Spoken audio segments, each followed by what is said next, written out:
ជាបុរសទីមួយបាជាអ្នកស្ទួយជីវិតកូនបាសុខចិត្តធ្វើជាក្បូនបាចម្លងកូនឲ្យបានខ្ពស់បាលះបង់គ្រប់បែបយ៉ាង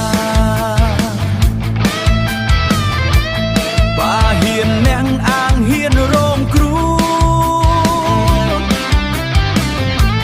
ធ្វើការនឿយហត់ក៏ព្រោះចង់ឲ្យកូនរស់យ៉ាងមានន័យបាជាបុរសទីមួយ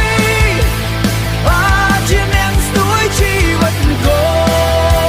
នបាសុខចិត្តធ្វើជាក្បូនបាចម្លងកូនឲ្យបានខ្ពស់បាចម្លងកូនឲ្យបានខ្ពស់បាធ្វើការគ្មានពេលសម្រាំងបាមិនអួលអាក់ព្រោះកូនថ្លៃមានរបបប្រាស់នំចំណីដើម្បីកូនថ្លៃលូតលាស់ឆ្លាតបា